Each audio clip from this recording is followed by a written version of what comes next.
আসসালামু আলাইকুম প্রিয় শিক্ষার্থীরা, আজকের আইসিটি ক্লাসে আপনাদের স্বাগতম। আজকে আমরা আইসিটি বিষয়ে যে অধ্যায়টা নিয়ে আলোচনা করব সেটা হচ্ছে অধ্যায় 3, ডিজিটাল ডিভাইস। শুরুতেই আমি আমার পরিচয় দিয়ে নিই। আমি খন্দকার তায়েব শাহরিয়ার, লেকচারার আইসিটি, সৈয়দা সেলিমা কাদের চৌধুরী ডিগ্রি কলেজ। আজকে অধ্যায় 3-এ এই সৃজনশীল প্রশ্নটা যেটা আপনারা স্ক্রিনে দেখতে পাচ্ছেন, এই সৃজনশীল প্রশ্নটা আমরা আজকের ক্লাসে সলভ করার চেষ্টা করব।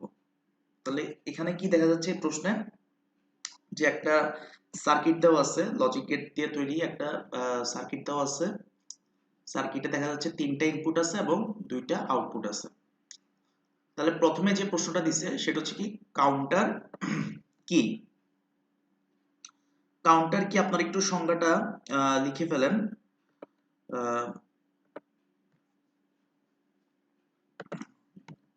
যে ডিজিটাল ইলেকট্রনিক সার্কিট ইলেকট্রিক পালসের সংখ্যা গণনা করতে পারে তাকে কাউন্টার বলা হয়। হ্যাঁ, কাউন্টার তো কাউন্ট মানে কি গণনা করা। হ্যাঁ, তাহলে কাউন্টার কি করে? গণনা করে। কি গণনা করে? ইলেকট্রিক পালসের সংখ্যা। আমরা যদি সংখ্যাটি একটু লিখি, যে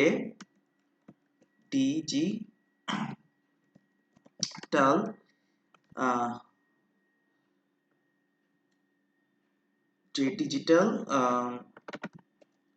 ইলেকট্রনিক সার্কিট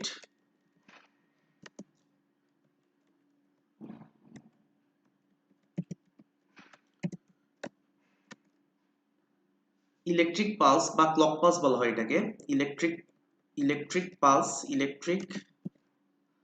পালস বা ক্লক পালসের সংখ্যা গণনা করতে পারে। সংখ্যা গণনা করতে পারে তাকে কাউন্টার বলা হয়। কাউন্টার বলে। ওকে, তাহলে ইলেকট্রিক পালস জিনিসটা কি? ইলেকট্রিক পালস হচ্ছে একটা সিগন্যাল। আমরা যদি দেখি এই যে বোর্ডে যদি আমরা একটু দেখি, তাহলে এটা হচ্ছে একটা ইলেকট্রিক পালস। হ্যাঁ, এই অংশটা হচ্ছে 0 আর এই অংশটা হচ্ছে 1। তাহলে এখানে একটা ইলেকট্রিক পালস আসলো, এখানে আরেকটা ইলেকট্রিক পালস। তাহলে এগুলো হচ্ছে ইলেকট্রিক পালস। এখানে মোট 3টা ইলেকট্রিক পালস আছে। একটা ক্লক পিরিয়ড বলা হয় এগুলাকে। একটা পালস মানে হচ্ছে একটা ক্লক পিরিয়ড। তাহলে এটা একটা পালস, এটা একটা পালস, এখানে আরেকটা পালস আছে। এখানে 0, এখানে 1, এখানে 0, এখানে 1। তাহলে এখানে কয়টা ইলেকট্রিক পালস আছে? 3টা ইলেকট্রিক পালস আছে। তাহলে এই ইলেকট্রিক পালসের সংখ্যা গণনা করতে পারে কে? কাউন্টার। ঠিক আছে, তাহলে আমরা কাউন্টার কি জিনিসটা দেখলাম। এখন আসি কি বলছে নর গেটের। আমরা যদি খ প্রশ্নটা একটু দেখি, নর গেটের সকল ইনপুট একই হলে গেটটি কিভাবে মৌলিক গেট হিসেবে কাজ করে তা ব্যাখ্যা করো। তাহলে আমরা যদি একটা নর গেট আঁকি, তাহলে এটা হচ্ছে একটি নর গেট। হ্যাঁ, নর গেট আমরা জানি নর গেটে 2 বা ততোধিক ইনপুট থাকে এবং একটা আউটপুট থাকে। তাহলে কি বলছে? নর গেটের সকল ইনপুট, মানে এখানে মনে করি আমরা নর গেটে 2টা ইনপুট আছে, তাহলে সকল ইনপুট একই হলে মনে করি এই একটা ইনপুটই আমি লাইন দিয়ে টেনে 2টা করে দিলাম। হ্যাঁ, তাহলে এখানে যদি ইনপুটটাকে আমরা x ধরি, তাহলে কি হচ্ছে? যদি ইনপুট 2টা, কিন্তু 2টা ইনপুটই কিন্তু একই, 2টা ইনপুটই হচ্ছে x।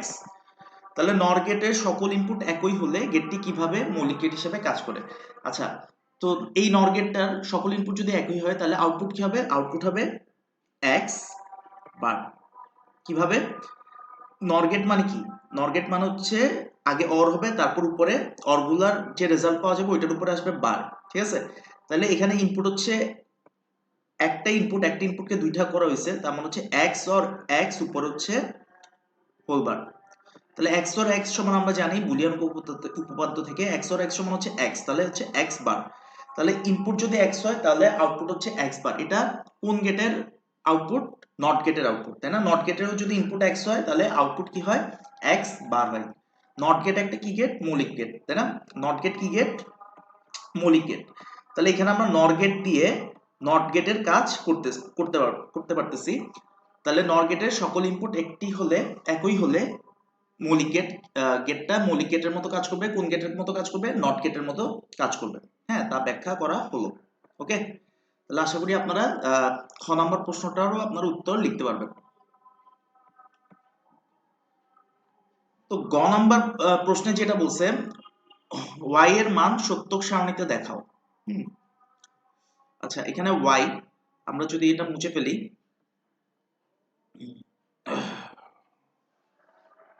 আচ্ছা মুছে না, আমরা একটা ডিসপ্লেতে চলে যাই। কি বলছে? y এর মান সত্যক সারণীতে দেখাও। তাহলে এখানে y যেটা আছে সত্যক সারণীতে দেখানোর জন্য আমাদেরকে প্রথমে যে কাজটা করতে হবে, y এর সমীকরণ বের করতে হবে। আউটপুট y এর কি বের করতে হবে? সমীকরণ বের করতে হবে। তাহলে y এর সমীকরণটা আমরা কিভাবে পাবো? যেমন এখানে একটা ন্যান্ড গেট, এই ন্যান্ড গেটে ইনপুট আছে হচ্ছে p। তাহলে যেহেতু ন্যান্ড গেটে দুইটা ইনপুট p, তাহলে আউটপুট কি হবে? p বার। আবার এখানে আছে নট গেট, এই নট গেটে ইনপুট আছে q, তাহলে আউটপুট হবে কি? q বার। একইভাবে এই অ্যান্ড গেটে ইনপুট আছে q বার এবং আছে হচ্ছে p।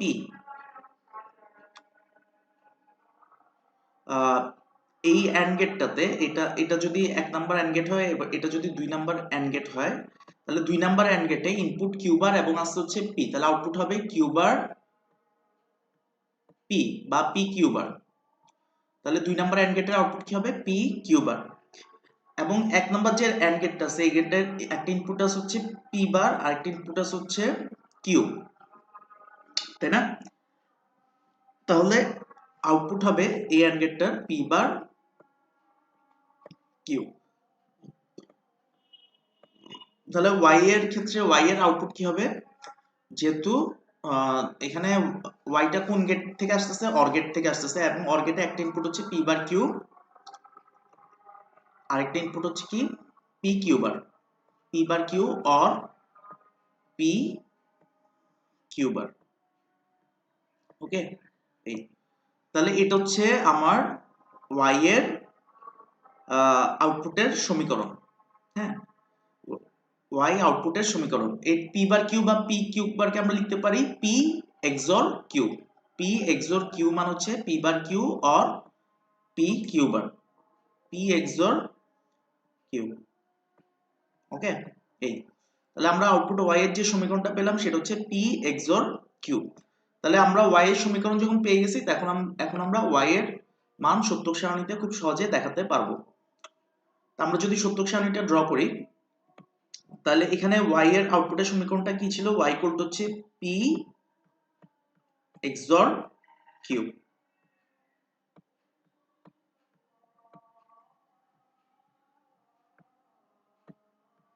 এই এটা ছিল হচ্ছে y এর আউটপুটের সমীকরণ। তাহলে আমরা যদি ট্রুথ টেবিলটা ড্র করি y আউটপুটের জন্য, তাহলে এখানে ট্রুথ টেবিলে ইনপুট কয়টা হবে এবং আউটপুট কয়টা হবে? এখানে আমরা সমীকরণ থেকে দেখতে পাচ্ছি যে ট্রুথ টেবিলে ইনপুট হবে দুইটা, p এবং q, আর আউটপুট হবে হচ্ছে y। তাহলে ইনপুট যদি দুইটা হয়, তাহলে কম্বিনেশন হবে কয়টা? চারটা। কি কি? 0 থেকে 3 পর্যন্ত। 0 মান হচ্ছে 0 0, 1 মান হচ্ছে 0 1, 2 মান হচ্ছে 1 0, আর 3 মান হচ্ছে 1 1। তাহলে এখানে আমরা যে জিনিসটা দেখব যে এক্সোর গেটের ক্ষেত্রে বিজোড় সংখ্যক ইনপুট 1 হলে আউটপুট কি হয়? 1 হয়। তাহলে এখানে এই দুইটা ইনপুটের মধ্যে বিজোড় সংখ্যক ইনপুট 1 আছে, মানে একটা ইনপুট 1 মানে হচ্ছে বিজোড় সংখ্যক ইনপুট 1। বিজোড় সংখ্যক ইনপুট 1 হলে আউটপুট কি হবে? 1 হবে। আবার এখানেও বিজোড় সংখ্যক ইনপুট 1 হলে আউটপুট কি হবে? 1 হবে। আর অন্য দুই জায়গায় কি হবে? আউটপুট 0 হবে। তাহলে এটাই হচ্ছে আমার y আউটপুটের জন্য যে ট্রুথ টেবিলটা প্রশ্নে বলা হয়েছে, ওই ট্রুথ টেবিলটা। ওকে, তাহলে প্রশ্নে আমাদের কি বলছে? যে y এর মান সত্যক সারণীতে দেখাও। তাহলে আমাদের এই যে y এর মানটা, এই y এর মানটা আমাদেরকে সত্যক সারণীতে দেখানো হলো। এখানে হচ্ছে আমাদের আউটপুট,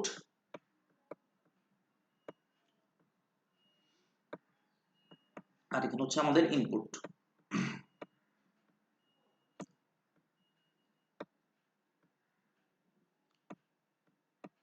ওকে, তারপর আমরা ঘ নাম্বার প্রশ্নটা একটু যদি দেখি, কি বলছে?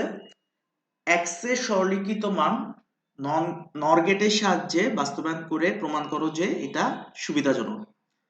তাহলে এক্স এর মানটা আমাদেরকে প্রথমে বের করতে হবে। এক্স এর আউটপুটের সমীকরণ, এক্স হচ্ছে আউটপুট, এখানে আউটপুটের সমীকরণে বের করতে হবে, এক্স এর সমীকরণ বের করতে হবে এবং এই মানটাকে সরল করতে হবে এবং সরলীকৃত মানটা নর গেটের সাহায্যে বাস্তবায়ন করে আগে দেখতে হবে, তারপর আমাদেরকে বলতে হবে যে এটা সুবিধাজনক হয় কি হয় না, মানে এটা প্রমাণ করতে হবে। তাহলে আমরা যদি এক্স এর সমীকরণটা বের করি তাহলে কিভাবে বের করতে পারি, যেমন এখানে আছে হচ্ছে একটা নর গেট, তাই না? এখানে ইনপুট, একটা ইনপুট হচ্ছে পি, দুইটা ইনপুট হয়ে গেছে, তো এখানে আউটপুট হবে কি পি বার। আবার এখানে এখানে যে একটা নট গেট আছে, এই নট গেটের ইনপুট দেখা যাচ্ছে কিউ, তাহলে এই নট গেটের জন্য আউটপুট কি হবে কিউ বার। ওকে, এবং এখানে একটা ন্যান্ড গেট দেখা যাচ্ছে, এই ন্যান্ড গেটের দুইটা ইনপুট আছে, একটা হচ্ছে কিউ এবং আরেকটা হচ্ছে আর। তাহলে ন্যান্ড গেটের আউটপুট হবে ন্যান্ড গেটের আউটপুট হবে কিউ আর হোল বার, তাই না? কিউ আর হোল বার। তাহলে এই যে তিনটে ইনপুট আছে পি বার, কিউ বার এবং কিউ আর হোল বার, এই তিনটে ইনপুট আবার নর গেটের হচ্ছে ইনপুট। তাহলে নর গেটের এই আউটপুটের সমীকরণ কি হবে, তিনটে আগে অর হবে, P bar or Q bar or Q R whole bar, Q R whole bar. যেহেতু নর গেট আছে তাহলে নর গেট, সেজন্য আমাদের উপরে কি দিতে হবে, আরেকটা হোল বার দিতে হবে। তাহলে আমাদের এক্স এর যে মানটা আমরা পেলাম, এটা এখন আমাদেরকে কি করতে হবে, সরল করতে হবে। তাহলে আমরা যদি আরেকটা স্লাইডে চলে যাই, তাহলে আমরা এক্স এর মান যেটা পেয়েছি সেটা হচ্ছে কি, এক্স ইকুয়াল টু হচ্ছে P bar or Q bar or Q R whole bar, আর উপরে কি আছে, হোল বার আছে। তাহলে এটাকে যদি আমরা এখন সরল করি, তাহলে প্রথমে আমরা এখানে ডি মর্গান লটা দিয়ে দিব। তো ডি মর্গান ল যদি দিই তাহলে কি হবে, পি বার, পি বার উপর আরেকটা বার আসবে, অর কি হয়ে যাবে, এন্ড হয়ে যাবে, এবং কিউ বার উপর আরেকটা বার আসবে এবং কিউ আর হোল বারের উপর আরেকটা বার আসবে। তাহলে এখন যদি আমরা আরেকটু সরল করি, তাহলে পি ডাবল বার সমান আমরা জানি পি, কিউ ডাবল বার সমান হচ্ছে কিউ, এবং কিউ আর ডাবল বার মান হচ্ছে কিউ আর। তাহলে আমরা এটাকে লিখতে পারি পি এন্ড কিউ এন্ড আর, যেহেতু কিউ এন্ড কিউ সমান কি কিউ, তাহলে এক সমান আমরা কি পেলাম, পি কিউ আর। আমাদেরকে প্রশ্ন বলছে এক্স এর সরলীকৃত মান নর গেটের সাহায্যে বাস্তবায়ন করতে হবে। তাহলে এক্স এর যে সরলীকৃত মানটা পেলাম, এটাকে এখন আমাদেরকে নর গেটের সাহায্যে বাস্তবায়ন করতে হবে। তাহলে নর গেটের সাহায্যে যখন আমরা কোনো লজিক ফাংশন বাস্তবায়ন করব, তখন আমরা জানি ওই ফাংশনে কোনো কি থাকবে না, এন্ড থাকবে না। এখানে কিন্তু দুইটা এন্ড গেট আছে, মানে এন্ড অপারেশন আছে। তাহলে এই এন্ডটাকে আমাকে উঠাই দিতে হবে আমরা যদি নর গেট দিয়ে বাস্তবায়ন করতে চাই। এন্ডটাকে, এন্ড অপারেশনটাকে উঠানোর জন্য আমাদের কি করতে হবে, উপরে একটা পিকিউআর এর উপর একটা কি আনতে হবে, বার আনতে হবে। একটা বার আনলে হবে না, আমাদেরকে কয়টা বার আনতে হবে, দুইটা বার। কারণ একটা বার আনলে মান চেঞ্জ হয়ে যাবে, এটার মান যদি 0 হয়, একটা বার আনলে এটার মান কি হয়ে যাবে, 1 হয়ে যাবে। সেজন্য পিকিউআর ডাবল বার করতে হবে। তারপর আমাদেরকে এখন ডি মর্গান লটা দিয়ে দিতে হবে, P bar or Q bar or R bar, উপরে তো হোল বার আছে। ওকে, এই তাহলে যেহেতু আমাদেরকে বলছে এক্স এর যে আউটপুটের সমীকরণটা আছে বা এক্স এর যে মানটা আছে, এটাকে শুধুমাত্র নর গেট দিয়ে বাস্তবায়ন করতে হবে। তাহলে নর গেট দিয়ে বাস্তবায়ন করার জন্য আমাদের এখানে কোনো এক্স এর আউটপুটের সমীকরণে কোনো এন্ড রাখা যাবে না, সেজন্য আমরা ডি মর্গান ল দিয়ে এন্ড উঠিয়ে দিলাম এবং আমরা এই সমীকরণটা পেলাম। এখন এই সমীকরণটাকে আমরা খুব সহজেই নর গেটের সাহায্যে বাস্তবায়ন করতে পারবো। দেখি কিভাবে। আচ্ছা, আমরা আরেকটা স্লাইডে চলে যাই। তাহলে আমরা এক সমান পেলাম কি, এক সমান পেলাম হচ্ছে P bar or Q bar or R bar, উপরে হোল বার। তাহলে আমাদের আমরা শুধুমাত্র নর গেট দিয়ে বাস্তবায়ন করতে হলে আমরা প্রথমে যে কাজটা করবো, আমরা ইনপুট তিনটাকে আগে চিহ্নিত করে ফেলি।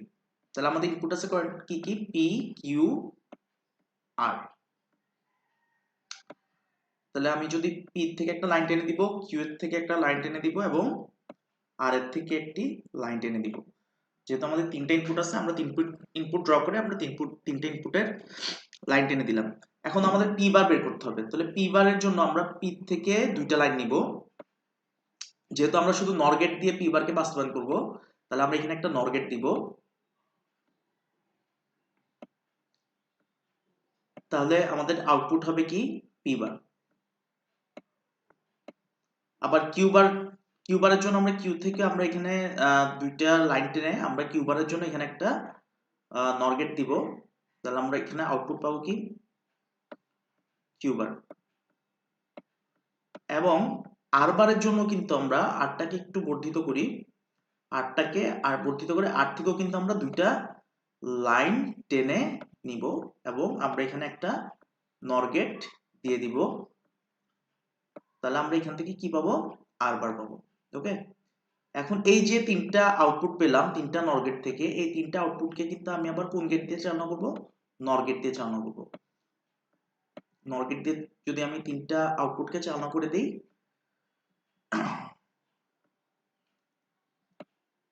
তাহলে আমি যে আউটপুটটা পাবো এই আউটপুটটাই হচ্ছে আমার কি, এক্স এর মান। তাহলে আউটপুটটা কি আছে, আউটপুটটা হচ্ছে পি বার অর কিউ বার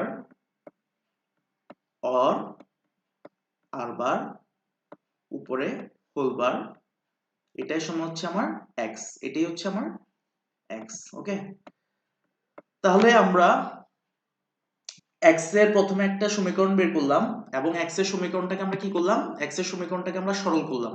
সরল করে আমরা ওই এক্স এর সমীকরণটাকে বা এক্স এর ফাংশনটাকে পি কিউ আর এর যে এক্স এর যে মানটা পাওয়া গেছে এই মানটাকে বা লজিক ফাংশনটাকে আমরা নর গেট দিয়ে বাস্তবায়ন করার জন্য আমরা কি করলাম, সব এন্ড উঠে দিলাম এবং আমরা একটা এরকম একটা সমীকরণ পেলাম এবং এই সমীকরণটাকে শুধু আমরা নর গেট দিয়ে বাস্তবায়ন করলাম। এখন আমরা যদি একটু প্রশ্নটা দেখি, প্রশ্নটি কি বলা হয়েছে, বাস্তবায়ন করে প্রমাণ করো যে এটা সুবিধাজনক। তাহলে আমরা দেখি এটা সুবিধাজনক কিনা। আমরা যদি এরকম সরলীকরণ করে নর গেট দিয়ে বাস্তবায়ন করি তাহলে আমাদের কয়টা গেট লাগতেছে, একটা দুইটা তিনটা চারটা গেট লাগতেছে। আর আমরা যদি এটা সরাসরি বাস্তবায়ন করে ফেলতাম কোনো নর গেট দিয়ে না দিয়ে যে কোনো মৌলিক গেট দিয়ে, তাহলে আমাদের কয়টা গেট লাগতো, একটা দুইটা তিনটা, অর গেট লাগতো একটা, চারটা পাঁচটা ছয়টা, মানে গেটের সংখ্যা কিন্তু বেশি লাগতো। ঠিক আছে, গেটের সংখ্যা অনেক বেশি লাগতো যদি আমরা শুধুমাত্র নর গেট দিয়ে বাস্তবায়ন না করতাম। তাহলে তাহলে কি প্রমাণিত হলো যে এক্স এর সরলীকৃত মান যদি আমরা নর গেট দিয়ে বাস্তবায়ন করি তাহলে এটা বেশি সুবিধাজনক হবে, বাস্তবায়নটা বেশি সুবিধাজনক হবে। এবং বাস্তবায়নটা এই এই নর গেট দিয়ে বাস্তবায়নের ফলে এক্স এর যে এক্স কে বাস্তবায়ন করার জন্য গেটের সংখ্যা কি লাগবে, অনেক কম লাগবে। হ্যাঁ, গেটের সংখ্যা প্রায় দুই তিনটা গেট কম লাগবে। সেজন্য কি হবে, নর গেট দিয়ে এক্স এর সরলীকৃত মানটি নর গেট দিয়ে বাস্তবায়ন করা আমাদের জন্য কি হবে, বেশি সুবিধাজনক হবে। তো আশা করি আমি বুঝাতে পারছি। তো আজকের ক্লাসটা আমি এখানেই শেষ করতেছি। আজকের ক্লাস সম্পর্কে যদি আপনাদের কোনো প্রশ্ন থাকে আপনারা কমেন্টস বক্সে কমেন্টস করবেন, আমি রিপ্লাই দেওয়ার চেষ্টা করব। ধন্যবাদ, আসসালামু আলাইকুম।